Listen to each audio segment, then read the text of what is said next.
नमस्कार मित्रों, आज हम लोग क्लास 12th के हिंदी कोर विषय के बारे में चर्चा करेंगे कि इसके बदले हुए पाठ्यक्रम के अंतर्गत क्या क्या चीजें हमें पढ़नी है और प्रश्न पत्र का स्वरूप कैसा होगा। तो ये दो चीजें हम लोग चर्चा करेंगे और साथ में ये भी मैं बताऊंगा आपको कि कौन कौन से हिस्से हटा दिए गए हैं। तो आइए शुरू करते हैं। प्रश्न पत्र दो खंडों में होगा, अ और ब। अ में वस्तुपरक प्रश्न पूछे जाएंगे।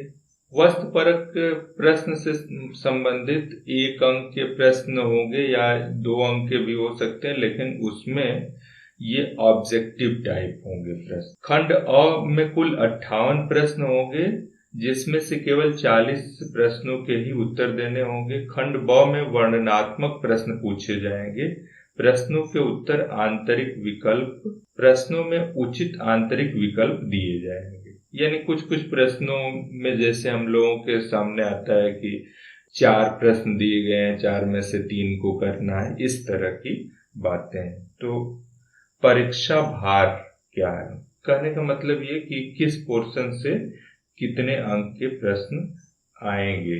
अपठित गद्यांश, इसमें 2 अपठित गद्यांश होंगे।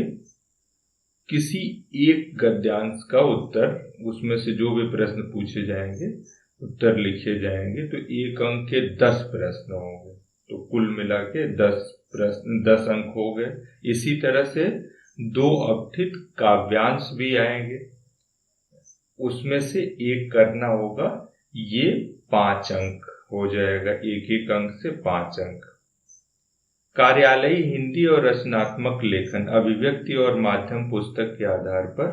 अभिव्यक्ति और माध्यम पुस्तक जरा सा विद्यार्थियों का ध्यान इस पर नहीं जाता है, इसी वजह से मैंने लगभग सारी पुस्तक से संबंधित टॉपिक्स को कवर किया है, तो उसे आप चैनल पे जाके पढ़ लीजिएगा।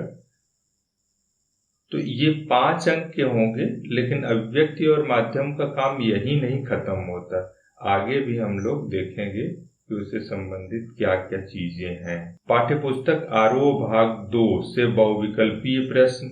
अब पाठ्यपुस्तक से कुछ प्रश्न पूछे जाएंगे। तो पाठ्यपुस्तक से संबंधित काव्यांश 5 अंक होंगे, 1 अंक के, यानी कुल मिला के 5 अंक हो रहा, 1 अंक के प्रश्न पूछे जाएंगे।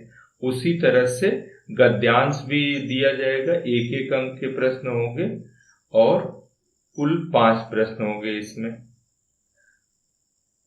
वितान से जो प्रश्न है, इसमें अब सारे पाठों यानी जितने पाठ दिए हुए हैं उसमें से कुछ पाठ जो हटाए गए हैं उसको हम लोग आगे देख लेंगे। तो पठित पाठों में से 10 प्रश्न होंगे। यहाँ 7 जो लिखा हुआ ये गलत लिखा हुआ, 10 प्रश्न होंगे 1 अंक के। ये जो बदलाव हुआ है इनको आपको देखते रहना। वर्णनात्मक प्रश्नों को, कार्यालयी हिंदी और रचनात्मक प्रश्न, ये 20 अंक के है। वही मैं कह रहा था कि अभिव्यक्ति और माध्यम आपका यहीं समाप्त नहीं हो रहा है, तो 5 अंक वहां और 20 अंक यहाँ। तो अभिव्यक्ति और माध्यम पुस्तक को पढ़ना आवश्यक है। तो इसके सारे टॉपिक्स को हम लोग जितना सीरियसली पढ़ेंगे उतना ही अच्छा है। दिए गए 3 नए और अप्रत्याशित विषयों में से किसी एक विषय पर लगभग 150 शब्दों में रचनात्मक लेखन, ये 5 अंक का एक प्रश्न होगा। औपचारिक विषय से संबंधित पत्र लेखन 5 अंक का एक होगा, यानी पत्र लेखन 5 अंक का आएगा। इसके बाद कविता, कहानी, नाटक की रचना प्रक्रिया पर आधारित 2 लघु उत्तरीय प्रश्न, 3 अंक का एक और 2 अंक का एक, कुल 5 यहाँ हो गए।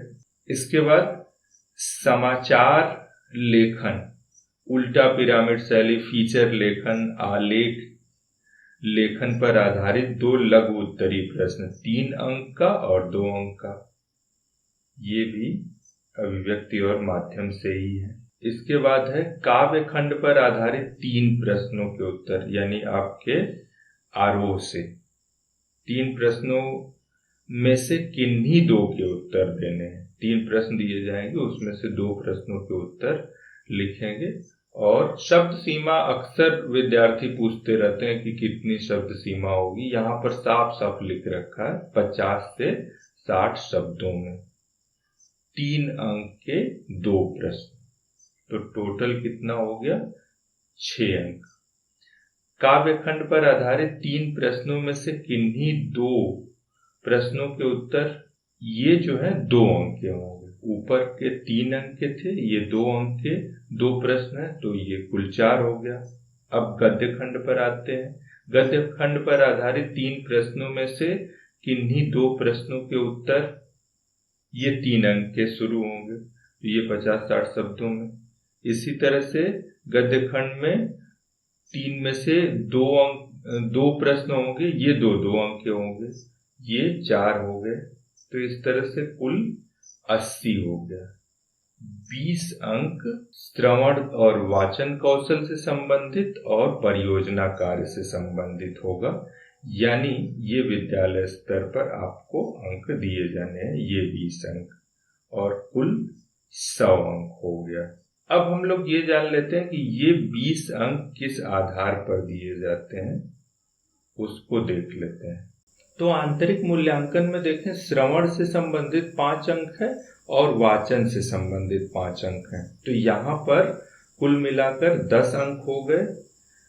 अब हम लोग आते हैं परियोजना कार्य में क्या क्या चीजें से मतलब अंक विभाजन किस तरह से होगा परियोजना कार्य में। तो विषय वस्तु, अगर जो भी परियोजना कार्य आपको दिया जा रहा है उसके विषय वस्तु पर 5 अंक निर्धारित हैं, भाषा की प्रस्तुति पर 3 और शोध एवं मौलिकता पर 2 अंक हैं। तो ये रहे आपके आंतरिक मूल्यांकन से संबंधित, यानी विद्यालय स्तर पर जो आपको अंक प्राप्त होंगे उनसे संबंधित। तो आप चाहें तो यहाँ से भी आपको ये संदर्भ मिल सकते हैं कि क्या क्या किया जा सकता है आंतरिक मूल्यांकन से संबंधित, ये सारी चीजें हैं, इसको आप पढ़ लीजिएगा।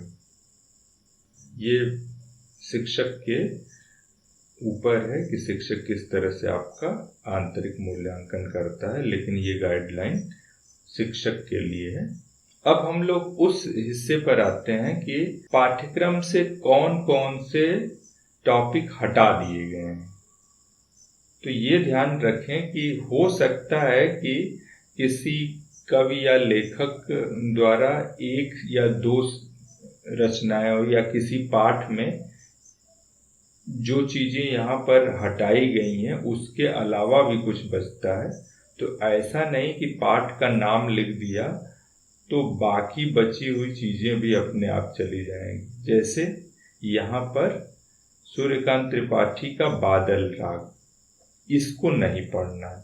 हरिवंश राय बच्चन का आत्म परिचय, इसको नहीं पढ़ना है। लेकिन वहीं पर हरिवंश राय बच्चन का दिन जल्दी जल्दी ढलता है, इसके बारे में तो कुछ नहीं बताया है, तो उसे आपको पढ़ना होगा।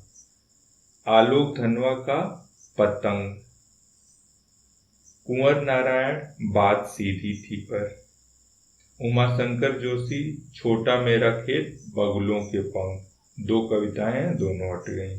गद्य खंड में विष्णु खरे का चार्ली चैपलिन यानी हम सब, ये पूरा पाठ हटा।